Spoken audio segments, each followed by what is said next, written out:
자, 시의 운율을 우리가 같이 공부를 해봤는데요. 이 운율은 저번 시간에도 내가 잠깐 얘기를 했지만 기본적으로 현대시에서는 의미가 있다 없다 별로? 없다. 왜 그러냐면 기본적으로 고전시가에서 3음본이, 4음본이, 뭐 음수율, 실호존이 뭐 이런 것들이 근현대 시가까지 이어오다가 그 뒤로는 모더니즘을 기점으로 완전히 바뀌어버립니다. 이 모더니즘이라는 것은 항상 얘기를 할 때 뭐라고 얘기를 하냐면 시는 회화다. 회화는 그림을 얘기하는 거거든요. 시라는 것은 회화에 가까운 것이기 때문에 회화처럼 표현해야 된다. 그림은 우리가 뭘로 보죠? 눈으로 보죠, 그죠? 뭐 조금 이상한 그림들은 만질 수도 있겠죠. 어쨌거나 우리가 오감을 통해서 느낄 수 있는 것들을 모더니즘에서는 추구를 합니다. 그래서 기본적으로 이런 것들을 이미지즘이라고도 얘기를 하고요. 뭐 회화처럼 표현하는 것들을 뭐 이렇게 얘기를 하는데 이때부터 시에서 운율보다는 이미지가 강조가 되기 시작해요. 그래서 현대시에서 운율 맞추는 거 뭐 동시나 뭐 이런 것들 외에는 사실상 그렇게 많지가 않아요. 그래서 대부분 내재율 뭐 이런 식으로 하고 넘어간다고 했었죠, 그죠? 그렇다면 시의 이미지 중에 가장 기본적인 이미지인 오감에 의한 이미지들, 그러니까 눈으로 보는 것은 시각적 침상, 그 다음에 귀로 듣는 것은 청각적 침상, 그 다음에 입으로 맛보는 것은 미각적 침상이겠고요. 그 다음에 코로 듣는 거, 코로 맞는 것은 후각적 침상, 그 다음에 손으로 만져지는 어떤 촉각적 침상, 그리고 이 두 개 이상이 합쳐져 가지고 나타나는 혹은 다른 감각이 다른 감각으로 전이가 되는 공감각적 침상, 뭐 이런 것들로 이제 나뉘어 주실 수 있어요. 공감각적 침상 같은 경우는 중학교 때 얘기는 많이 들어봤죠, 그죠? 그러한 것들도 한번 다뤄보도록 하겠습니다. 갑자기 대답을 막 하기 시작했어요, 녹화를 하니까. 시각적 침상입니다. 눈을 통해서 느끼는 빛깔, 모양, 움직임, 크기, 이게 이제 가장 많아요, 사실. 시에서 거의 대부분으로 이루어져 있는 것이 바로 이 시각적 침상인데, 이 시각적 침상이 굉장히 잘 녹아있는 시를 하나 가지고 왔습니다. 일단 요거를 개별적으로 한번 읽어보시고요. 시간을 줄 테니까 읽고 나서 선생님이 설명을 해줄게요. 일단 한번 배경 지식 없이 각자 자기만의 스타일로 읽어보세요. 요 앞에 봐도 되고요. 프린트에도 다 있어요. 프린트에도 다 있으니까 보시면서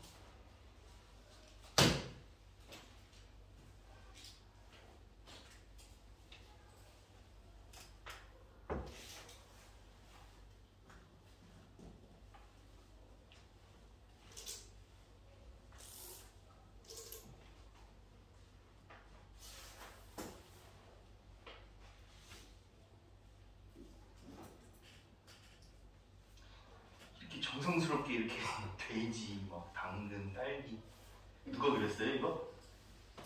이렇게 물어보면 또 아무도 안 나오지.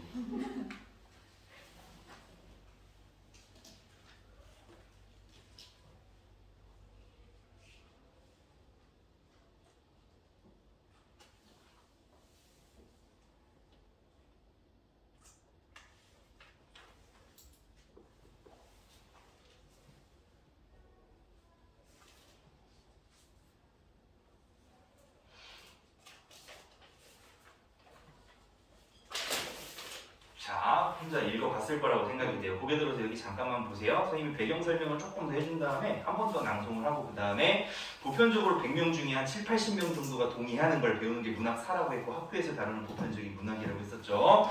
거기에 대해서 설명을 할 겁니다. 일단은 이게 이제 언제적인 배경이냐면 일단 제목부터 볼까요? 추일 서정이에요. 추일이라고 하는 것은 가을날 얘기하는 거죠. 그죠? 가을 추자를 써서 가을날 느끼는 서정이다. 마음속에 느껴지는 감정이다. 뭐 이런 식으로 얘기할 수 있을 것 같고요. 이 작품은 1930년대를 배경으로 합니다. 자, 고개 들어서 여기 잠깐 보세요. 1930년대라 함은 어떤 배경을 가지고 있을까요? 우리나라가 언제였냐면 일제강점기 때였어요. 근데 일제강점기 때 무슨 일이 일어났었는지 이 당시 이제 시대 상황을 좀 살펴보면은 급속한 도시화가 일어났고요. 그 다음에 도시화가 도시에서 사람들을 막 쭉 땡겨가니까 어디가 망해가겠어요? 시골이 망해가겠죠, 그죠? 시골의 해체. 그리고 도시화 뭐 이런 것들이 일어났는데 이 도시화가 사실 우리나라 좋으라고 했던 도시화가 아니에요. 그때 당시 발달했던 도시들이 어떤 도시들이냐면 주로 뭐 서울은 말할 것도 없고요. 서울 옆에 있는 항구인 인천, 그 다음에 여러분들 뭐 여행 다니다 보면 바닷가 쪽에 일본 가옥 많이 남아있는 도시들 있죠, 그죠? 군산 같은 데 가본 적 있을 거예요. 목포에도 그렇고요. 뭐 부산이라든지 뭐 강릉이라든지 뭐 이런 곳에 일본 일제시대 때 건물들이 많이 남아 있는데 이런 것들이 보여주는 건 뭐냐면 얘네들이 우리나라에서 모은 것들을 싹 훑어가지고 어디로 보내려고 하는 거야? 이 항구 도시를 발달시킴으로 인해 가지고 본국, 즉 일본으로 보내려는 어떤 그런 목적을 가지고 발달시킨 도시들이었어요. 그리고 이걸 더 원활하게 하기 위해서 처음에는 서울에서 인천, 그 다음에 서울에서 부산 이렇게 이제 철도를 건설을 합니다. 이 철도를 봤을 때 사람들이 굉장히 깜짝 놀랐던 시기가 바로 이 시기예요.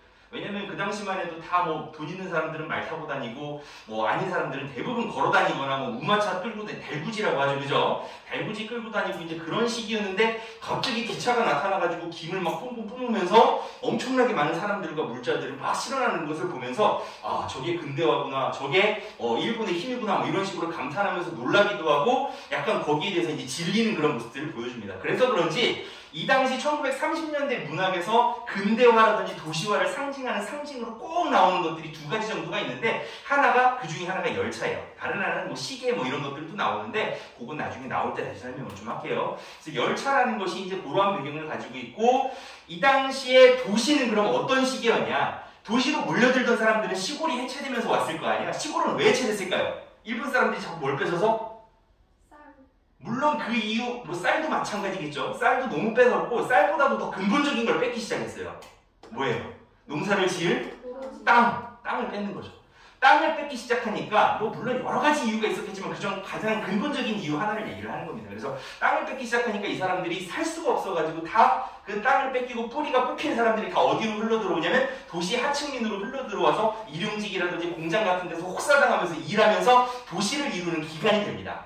그러면 그 사람들이 도시에서 느꼈을 감정은 어떨까요? 뭐 기분 좋고 맨날 소풍 가는 느낌이고 아 여기가 우리 고향 같고 이랬을까요? 당연히 반대였겠죠, 그죠? 항상 고향이 그립고 항상 여기 있으면 왠지 외지인 같고 내가 우리 엄마 보고 싶고 막 집 보고 싶고 막 이러잖아, 그지? 그러한 것들이 도시의 저변에 깔렸던 주된 감정이었어요. 이런 것들을 이해를 하고 이 시를 보면 이 시는 대부분 지금 도시에 대해서 얘기를 하고 있죠, 그죠? 그리고 근대화의 상징들도 나오기 시작합니다. 그런 것들을 깔고서 보시면 조금 이해되는 감정이라든지 이런 것들이 깊이가 좀 더해질 수도 있을 것 같아요. 윤소리였나? 윤소리가 한번 낭송을 한번 해줄까요? 낙엽은 폴란드 망명 정부의 집회, 호화에 이지러진 도시의 가을 하늘을 생각해 한다. 길은 한 줄기 구겨진 넥타이처럼 풀어져 일광의 폭포 속으로 사라지고 조그만 담배 연기를 내뿜으며 새로 도시의 급행 열차가 길을 달린다. 포플라 나무의 동굴 사이로 공장의 지붕은 흰 이빨을 드러낸 채 한 가닥 구부러진 철책이 바람에 나부끼고 그 위에 셀로 판지로 만든 구름이 하나. 자욱한 풀벌레 소리 발길로 차며 홀로 황량한 생각 버릴 곳 없어 허공에 띄우는 돌팔매 하나.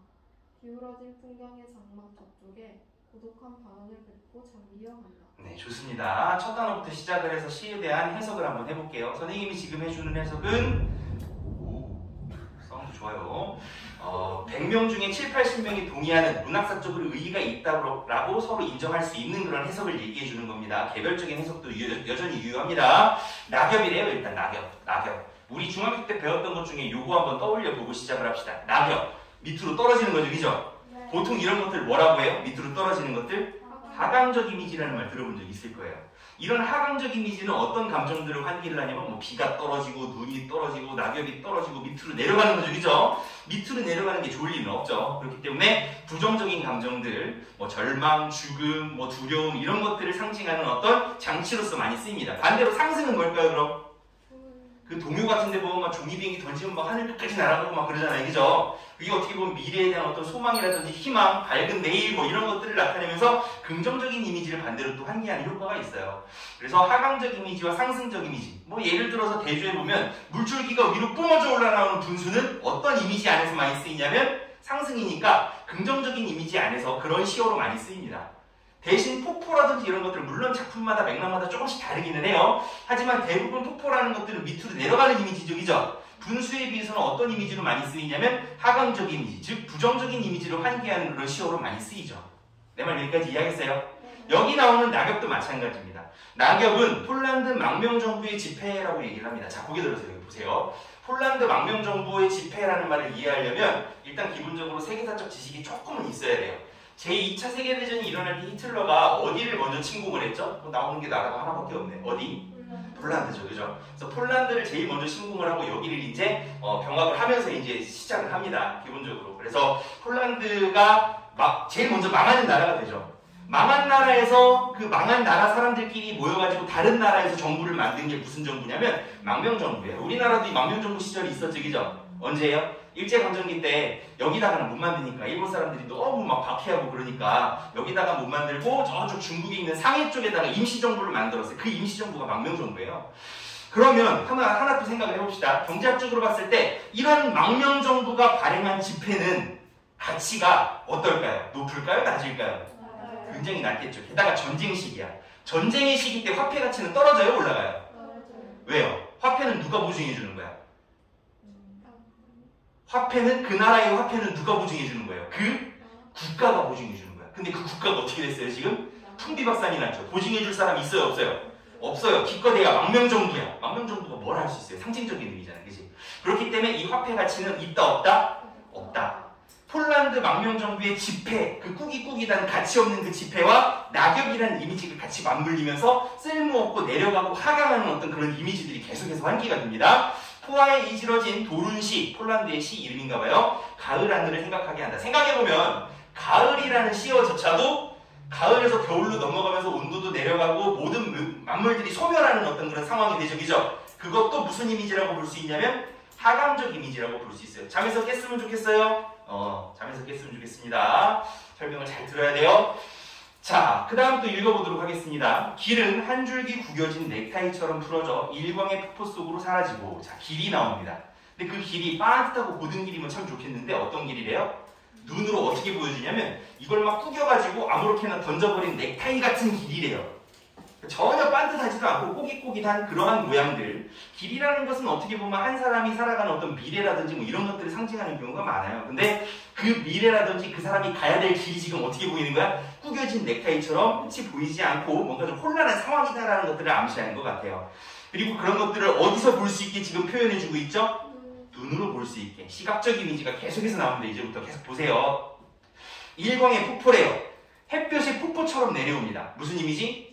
하강 이미지. 그 다음에 사라집니다. 사라진다는 것도 있다가 없어지는 거니까 이것도 하강 이미지예요. 계속해서 중첩이 되고 있죠. 조그만 담배 연기를 내뿜으며, 아까 전에 일광의 폭포 속으로 사라지고, 요거 킵해놓으세요. 아직 안 끝났습니다. 조그만한 담배 연기를 내뿜으며, 담배 연기래요. 연기는 어때요? 내뿜으면 또 사라지죠. 그죠? 아까 전에 그 위에 있던 사라진다라는 말하고 같이 맞물려 들어갑니다. 사라져. 연기라는 것, 기본적으로 허무함을 상징하는 어떤 비유적인 표현으로 많이 쓰이는데요. 그 다음에 또 이 이미지가 또 연결이 됩니다. 세로 2시 급행열차, 열차예요. 열차라는 거 아까 전에 내가 어떤 상징으로서 이 당시 시에서는 많이 쓰였다고 했었죠? 근대화, 도시화. 그럼 얘가 부정적일까요? 긍정적일까요? 물론 맥락적으로 긍정적으로 쓰여있는 시들이나 소설들도 있겠지만 여기서만큼은 긍정적인 시가 아니에요. 긍정적인 시어가 아니란 말이죠. 근데 그 당시 열차는 어떤 열차였을까요? 기관차가 있는데 그 기관차가 뭘로 동력이 뭐였겠어? 증기기관. 증기기관은 뭘 내뿜죠? 연기를 또 내뿜죠. 그죠? 수증기든 뭐든 그 연기를 내뿜어요. 아까 전에 얘기했던 일광의 폭포 속으로 사라지는 그런 사라지는 이미지가 조그만한 담배 연기가 사라지는 그 사라지는 이미지로 연결이 되고요. 그 연기라는 이미지가 또 열차로 또 이어집니다. 그러니까 이 세 개의 연이 서로 긴밀한 어떤 시어들 간의 관련성을 맺으면서 허무함이라든지 근대화에 대한 어떤 부정적인 시각, 거기에 대해서 덧없음 뭐 이런 것들을 계속해서 비유적으로 암시하면서 진행이 되고 있어요. 여기까지 이해했어요? 좋습니다. 포플라 나무의 근골 사이로, 포플라 나무라는 약간 이국적인 시어가 등장을 하는데요. 포플라 나무는 어떻게 생겼냐면 좀 위로 길어요. 위로 길고 옆으로는 좀 좁습니다. 약간 키다리 어조비 생각하시면 돼요. 나무가 좀 그렇게 생겼고, 가을이니까 낙엽 다지고 나서 뭐만 남았을 거야? 가지만 남았겠죠. 그죠? 가지만 남은 키다리 어조비 나무를 생각을 해보세요. 굉장히 뭔가 좀 앙상하죠. 그죠? 그러한 느낌들을 지금 환기를 하고 있습니다. 공장의 지붕은 흰 이빨을 드러낸 채, 요거는 이렇게 상상하시면 편할 것 같아요. 뭐 시인이 정말로 이걸 보고 그랬는지 모르겠지만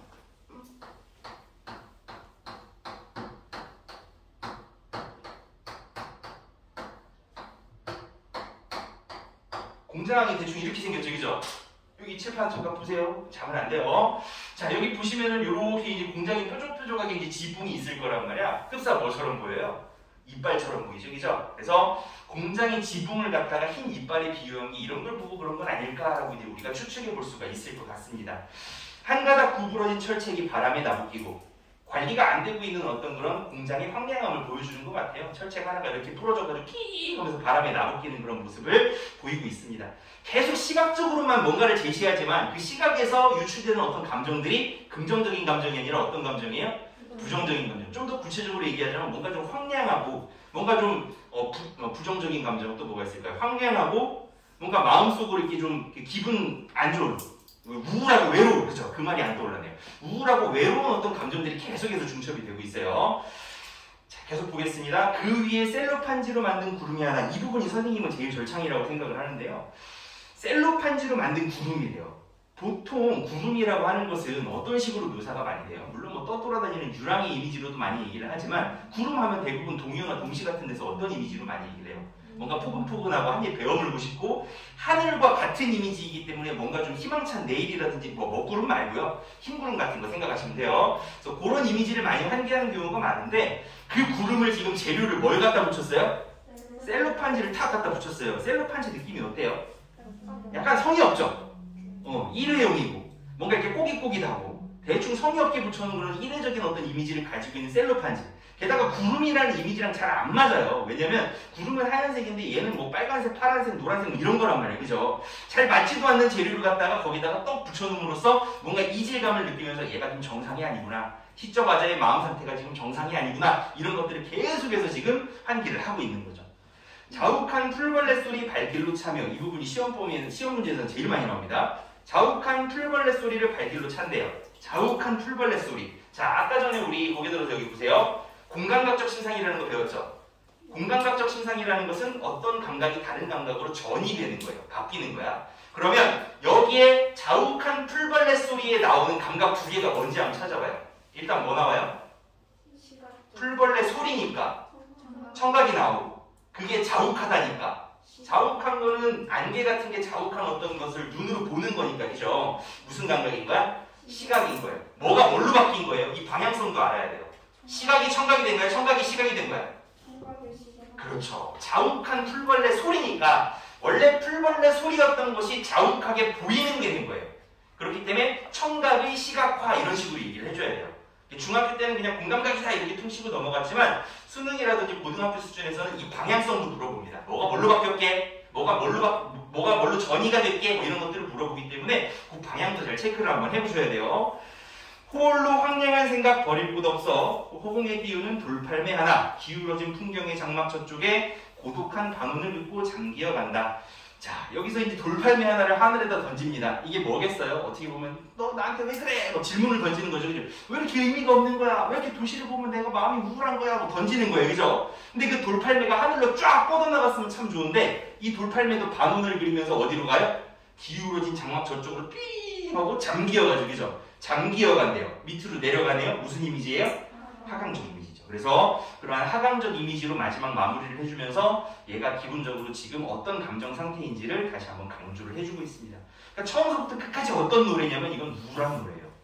뭐가 우울한지는 아까 전에 선생님이 시대적 배경 설명했었죠. 그죠? 그 시대적 배경과 연결시키면 얘가 왜 우울한지를 우리가 얘기해 볼 수 있겠죠. 그래서 그런 것들을 우리가 추일서정을 통해서 읽어내시면 됩니다. 거의 대부분이 뭐 저기 공감각적 심상도 뭐 시각으로 이제 비결이 되고 거의 대부분 시각적 심상들이 주가 되는 그런 시라고 볼 수 있습니다. 자, 두 번째로 우리가 볼 것은 청각적 심상이에요. 청각적 심상. 소리로 들리는 거죠. 귀를 통해서 들리는 거.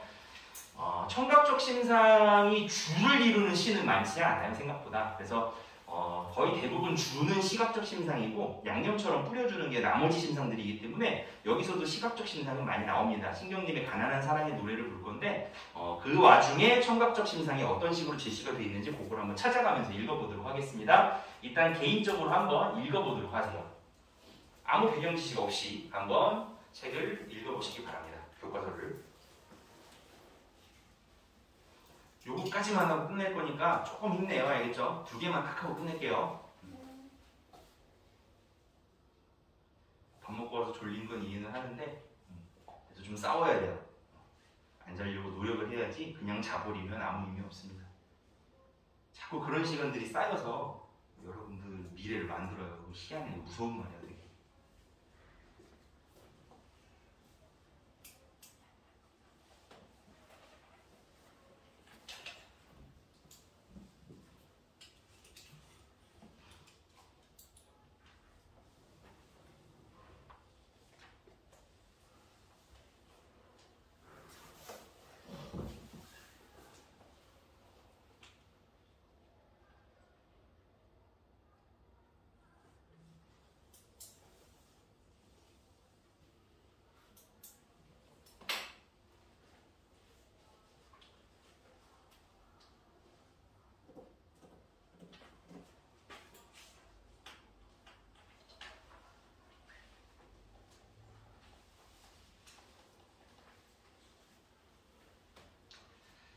개별적으로는 다 읽었을 것 같고요. 자, 여기 잠깐 보세요. 배경 설명을 잠깐 해주고 나서 아까처럼 낭송을 한번 하고 선생님이 보편적인 어떤 해석들을 알려줄게요. 우리나라에서 도시화가 2번 문제가 된 적이 있어요. 뭐 크게 말해서 2번인데 뭐 각자 몇십 년에 걸친 어떤 이야기들이겠죠, 그죠? 간단하게 얘기하면 아까 전에 우리 추일서정에서 다뤘던 일제강점기 때의 도시화 목적은 뭐였죠? 수탈을 편하게 하기 위해서, 그리고 자기들의 생산성을 올리기 위한 여러 가지 목적을 위해서 이제 그런 도시화가 진행이 됐고요. 그 다음에 이제 도시화는 한국전쟁 이후에요. 전쟁 때 이제 다 막 초토화가 됐으니까 다 제로가 됐어요, 거의. 그냥 맨땅이 돼버린 거지, 한마디로. 그 맨땅이 돼버린 상황에서 이제 우리가 일어나기 위해서 뭐 제조업 중심의 어떤 그런 산업혁명들을 계속해서 그 시도를 합니다. 경제개발 5개년 계획 뭐 이런 식으로 해가지고 경부도로도 놓고요. 뭐 여러 가지 어떤 그 당시 군사독재 정권에 의해서 이러한 어떤 경제개발 계획들이 관주도로 이제 많이 이루어집니다. 근데 그때 이제 발전했던 것들이 각자 도시들인데 그 도시들이 각자 배경은 다르지만 내용은 좀 비슷해요. 도시는 기본적으로 뿌리가 있는 사람들이 없는 사람들이에요. 없어요. 여기 예산만 해도 뭐 시골이라고 얘기할 수는 없지만 예산만 해도 여기에서 몇 대가 걸쳐서 살았고 그 다음에 여기 땅도 가지고 있고 여기에 여러 가지 어떤 기반이나 연구가 있는 사람들이 꽤 많은 편이죠. 근데 여기서 서울까지 안 가도 천안만 가도 선생님은 천안 뭐 20대 이전에는 가본 적도 없어요, 사실. 지금 살고 있지만. 그러니까 천안이라는 도시 자체도 기본적으로 거기서 태어나고 자란 사람들이 그렇게 많지가 않거든요, 생각보다. 서울은 더 심하겠죠, 그죠? 기본적으로 도시라는 곳은 그 도시를 고향으로, 그 당시만 해도, 지금은 도시가 고향인 사람들도 많지만 그 도시를 고향으로 생각하거나 거기 연구가 있거나 뿌리가 있는 그런 사람들이 거의 없었죠, 그죠? 그러다 보니까 아까 전에 얘기했듯이 그 도시에서 살아가는 어떤 도시의 기층을 이루고 있는 하층민들은 기본적으로 외로움이라든지 고향에 대한 그리움, 그리고 뿌리 뽑힌 삶에 대한 서러움, 체념 이런 것들이 계속해서 깔리게 됩니다. 그래서 그러한 내용들을 바탕으로 이 시를 갖다가 해석을 하시고 들여다보시면 조금 더 이 시적화자의 마음에 공감이 될 수 있을 것 같아요. 자, 여기를 민지가 좀 한번 낭송을 좀 한번 해줄래요? 가난하다고 해서 외로움을 모르겠는가. 너와 헤어져 돌아오는 물사인 골목길에 새파랗게 달빛이 쏟아지는데 가난하다고 해서 두려움이 없겠는가. 두 점을 튀는 소리, 방범대원의 호흡 소리, 메밀묵 사례 소리에 눈을 뜨면 멀리 육중한 두개 굴러가는 소리. 가난하다고 해서 그리움을 버렸겠는가. 어머님 보고 싶소 수없이 내어보지만 집 뒤 강나무에 깍지박으로 하나 남았을 새빨간 밤 바람소리로 그려보지만 가난하다고 해서 사랑을 모르겠는가. 내 볼에 와닿던 내 입술의 뜨거움. 사랑한다고 속삭이던 내 숨결. 돌아서는 내 등 뒤에 서리던 내 울음. 가난하다고 해서 왜 모르겠는가. 가난하기 때문에 이 모든 것들을 버려야 한다는 것을. 자, 다소 슬픈 얘기가 이제 진행이 됩니다. 여기서는 이제 뭘 가지고 이 시를 좀 들여다봐야 되냐면 이 시적 화자가 자기의 감정을 하나로 응축해가지고 한 4부분에 걸쳐가지고 제시를 하면서 가난하기 때문에 포기해야 될 것들. 하지만 역설이죠, 그죠? 서리법이라는 것은 뭐가 서리법이에요? 중학교 때 배웠죠? 정말 물어보는 게 아니고 내가 말하고자 하는 말을 반대로 강조하기 위해서 물어보는 거죠, 그죠? 가난하다고 해서 외로움을 모르겠는가? 라고 물어보면 뭐라고 얘기하는 거예요, 이 사람은? 가난해도 외로운 거 다 알아. 그거 싫어. 라고 얘기를 하고 있는 거예요. 내 말 여기까지 이해하겠죠? 자, 그런 내용들, 그 시적화자의 어떤 감정 흐름들을 좀 보면서 얘기를 합시다. 가난하다고 해서 외로움을 모르겠는가? 일단 외로움이라는 말에 동그라미를 좀 쳐보세요. 다 동그라미 치고 나서 나중에 하나로 엮어보겠습니다. 너와 헤어져 돌아오는 눈 쌓인 골목길에 새파랗게 달빛이 쏟아지는데 라고 얘기를 하고 있습니다. 눈 쌓인 골목길이래요. 여기서 말하는 눈이라는 것은 기본적으로 긍정적인 이미지가 아니라 부정적인, 자 여기 보세요. 시를 해석할 때 가장 쉽게 우리가 보편적인 해석들을 끌어내는 방법 중에 하나가 저번 시간에도 내가 언급을 했는지 모르겠지만 이 시어가 착한 놈인지 나쁜 놈인지를 보는 거야. 내 말 이해해요? 그러니까 뭐 조금 더 유식하게 말하면 긍정적인 시어인지 부정적인 시어인지 이걸 확인해 보는 거예요. 그러면 이 수준에서 수능 문제는 어지간하면 해결이 다 되거든요. 여기 있는 이 눈이라고 하는 것은 긍정적인 시어일까요? 부정적인 시어일까요? 부정적인 시어적이죠. 눈 쌓인 골목길. 그리고 달빛이 어때요? 지금 포근하게 따뜻한 게 아니라 새파랗대요. 새파랗다는 것은 뭔가 좀 나한테 좀 우호적이지 않은 그런 감정들을 불러일으키죠. 외롭고요. 뭔가 좀 비정하고 냉정한 그런 느낌들이 들어요. 그래서 그런 새파란 달빛에 눈 쌓인 골목길이라는 어떤 배경을 제시를 합니다. 가난하다고 해서 두려움이 없겠는가? 뭔가 좀 두려운가 봐요. 뭐가 그렇게 두려운지, 가난 때문에 뭐가 그렇게 두려웠는지 그걸 한번 살펴봅시다. 두 점을 치는 소리. 두 점을 치는 소리가 왜 의미가 있냐면, 자 여기 보세요. 두 점을 치는 소리는 새벽 2시를 알리는 소리인데, 선생님도 이제 그 당시에 살지는 않아서 모르겠지만 그 2시부터 기점으로 해가지고 밖에 돌아다니면 안 됐어요. 그러니까 여러분들 흔히 아버지가 이제 개인적으로 하시는 통금 같은 것들이 있잖아요. 그죠? 그게 나라적으로 법으로 정해져 있어가지고 2시에 돌아다니다 경찰한테 걸리면 잡혀가요. 호각 불면서 막 쫓아옵니다. 거기서 해가지고 쫓아가지고 머리 길면 막 머리 잘라버리고 치마 막 너무 짧으면 막 치마 막 팍팍 찢어버리고 이런 식으로 무슨 학교에서 두발검사하듯이 전 국민을 대상으로 그 짓을 했어요. 아무 의미 없는, 그죠? 그래서 그런 배경들을 생각을 하시면서 이 구조를 보시면 좀 이해가 될 거예요.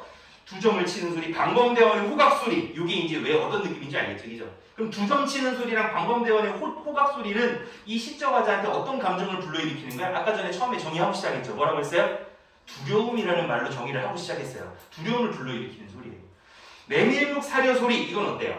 이것도 이제 하나의 청각적인 이미지로 제시가 된 거지만 얘는 긍정적인 시어일까요? 부정적인 시어일까요?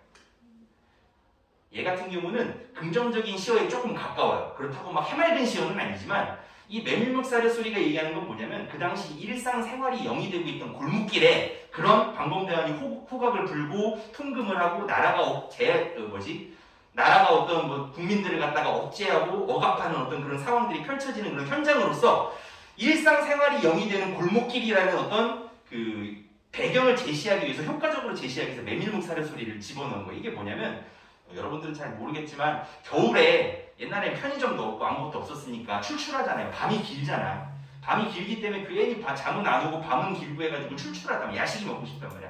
그 당시 뭐 배달 민족이 있는 것도 아니고 아무것도 없기 때문에 아예 그냥 골목길을 메밀묵하고 찹쌀떡하고 메밀묵이에요. 선생님은 기억이 나요. 어렸을 때. 찹쌀떡하고 메밀묵하고 이 두 개를 들고 다니면서 찹쌀떡 메밀묵 이렇게 하면은 여기 하나요 해가지고 당장 넘어가지고 돈 주고 받고 막 이렇게 야식을 시켜먹던 시스템이 있어요. 그래서 동네마다 이제 이런 사람들이 있었는데 그 소리가 의미하는 게 바로 일상생활이 영위되고 있던 어떤 골목길이라는 배경을 갖다 강조하기 위한 거기 때문에 얘는 딱히 부정적인 시어는 아니에요.